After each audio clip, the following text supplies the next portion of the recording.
Well, it's Thanksgiving week. I'm due for a Thursday video. I'm still trying to catch my finance man. Haven't got him wrangled in. Seem like it's get these abilities, try to get them in, but everybody's trying to get in this last of this year. Now, you may not have one of these ugly old emergency lights there in your house. I did when I built this one. I did add some to the plans. I added one in the central area because it's the living room has the front door, the back door, a corridor, door leads to the office, and bedroom, and of course the kitchen and dining nook. So it's a big area. Before the big open plan was popular, I had it at my house. But I also put one of these right above the back door, and it kind of lights up that whole big area. Now, you wonder why do you need this? Because quite frankly, who can find a flashlight when the power goes out? Well, unfortunately I can because I'm a bit of a flashlight nerd. It's like a screwdriver. You can't seem to find one, so you end up with dozens of them, right? Same thing here. So I've got an emergency light, a couple of different places around the house. Upstairs corridor that's central to the exiting. It's windowless. You can't see anything, so there's really no light that gets in there. In the stairwell, I got a center stairwell that is also windowless, and it's dark. When the power goes out, it's really dark. And of course, then the main room here with all the space in it. So anyway, let's start with this. This is the old style, incandescent bulb. Work great, lasts a long time. It's what you find for generations, this kind of thing. And a lot of different brands of these. I think this may be an R1. Lithonia has a number that's very similar. And what's nice about this is, let me take this, set it over. They use these big old batteries, which you can replace the batteries, and I've replaced several, but the boards in these two light fixtures have gone out. But see what it says. It says it has 6 volts, 4.5 ampere hours. That means it'll draw an amp for 4.5 hours. It only needs to go 90 minutes to meet the official standard for life safety code or whatever. But this is such a big battery. I think it's a gel cell, like you would have a four-wheeler battery, something so that it can sit upside down, it won't leak out. So the acid is in a gel form. They do go bad, give them enough time. This has been replaced, but the board went out. Now, because I did that because I had to bring this over, because a while back I changed the bulbs out. Those little 6-volt bulbs. I ordered me some Chinese LEDs, and I'm gonna tell you what, these things last. I don't even know how long they'll last. They put out, I think, pretty close to the same amount of light. It's a bluer light than the yellow light that the incandescent has, but the battery is so big compared to what this little light draws that when this one went out, I guess I was sleeping there in the chair, watching TV, I fell asleep, went off early in the morning, like 3 o'clock in the morning. I had to take the fixture off. It just started buzzing is what it was. I couldn't get it to go off. So to stop it from buzzing, I pulled it off, laid it over on the hearth.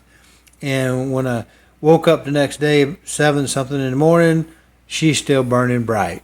So I do like these old style, simply because, well, for one thing, the base plate that they fit on in the back seem to be all the same sizes. So if I had to go get me another fixture, I could just do it real easy.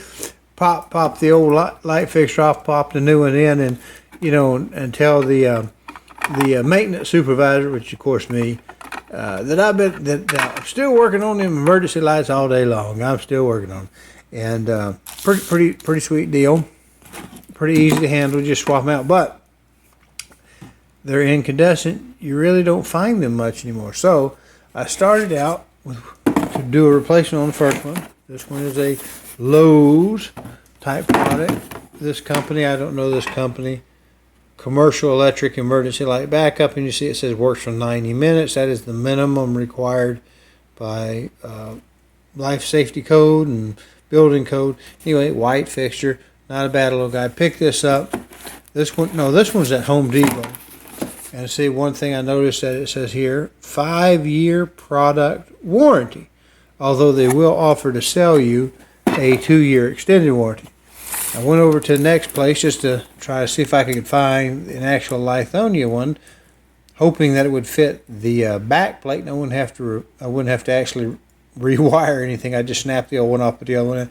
But it doesn't fit the old plates, and you see it's only got a 2-year warranty. And these two lights cost the same amount of money. So I'm going to go ahead and use the commercial electric one because they look very similar. I mean, unless you're like a emergency lighting nerd, you'd never pay much attention to them. In fact, to be honest, they may not be the most attractive model. There's some that are kind of round and kind of smooth and sexy like. These are kind of industrial, about as cheap as you can get. But when the light goes out, they give you plenty of time to find a flashlight or do anything else you need to do. Maybe get your coal oil lamp, your old kerosene light, maybe get it going, or your propane camp lantern or whatever you might need. This is real handy. And in case there was a fire or anything like that, obviously they're going to kick on if the power goes out and show you your way out the door. So anyway, I'm going to change these out, finish this video, and I want everybody to have a happy Thanksgiving 2020. We do have things to be thankful for. And to be quite honest, there's nothing to these. This little back plate has this little connection on it, and it fits the fixture. And like I say, in the old style, they were all the same, and so they were super easy. You could just buy a new fixture, put it on the thing, it just plug right up. It's just super, super simple. There's not much to wire in it. You won't, unless you're in a commercial environment, you're not going to have 277 volts. So you put a wire nut on that one, and of course wire up the 120. That should go to your black wire, or maybe it's a red wire up on your wall, and then the white goes to white, and there is no ground. So it's all plastic. There's nothing to get shocked with. There's no safety ground on it. Now, what I was showing you about that battery, do you remember how big this battery is, right? It's huge. It's 4.5 amp hours, which means it can draw 4.5 amps for 1 hour, or it can draw 1 hour or 1 amp for 4.5 hours. And those two little LEDs didn't last. They didn't draw a full hour's worth of full amps worth of current. Now this is kind of your new style. They just look like just general purpose little AAA type thing, and they're like they're NiCads, and they don't really say how much each one of them has. 1.2 volts, but I don't know how many ampere hours it is. But this is good enough to run those LED heads. I'll show you a picture of them. It'll run those LED heads plenty long, and of course, the only other thing you got to do right before you hook it up is you've got to connect. I guess it's this one. You got to connect the battery to the charger, because it's not good to let them go all the way, flat, not completely dead. But very clean fixture, super easy to do. It's one of those things that may not feel very sexy to you, but lights flash and go out, and if you got kids or dogs or anything you need to roust up or something like that, so I think it's a pretty good deal. Have a little bit of emergency lighting in the house.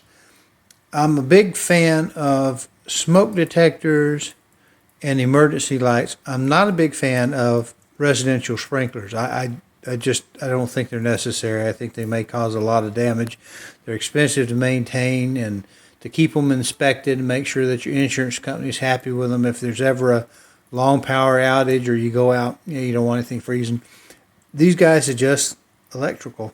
A simple battery operated fixture that comes on when the power goes off. Smoke detectors, battery backs up when the power goes off. Both of them are life safety devices.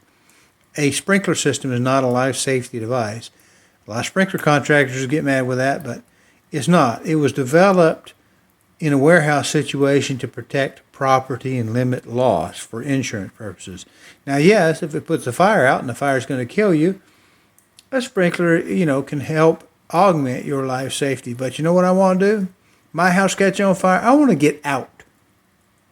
You got about 90 seconds when the fire starts before it's too late. So a good lit, illuminated path is not a bad thing.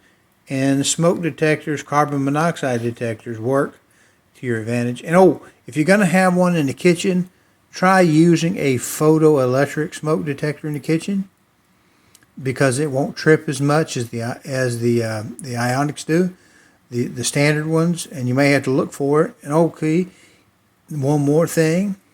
If you have like gas stove or fireplace or even a gas heat, you probably want somewhere in the house a carbon monoxide detector.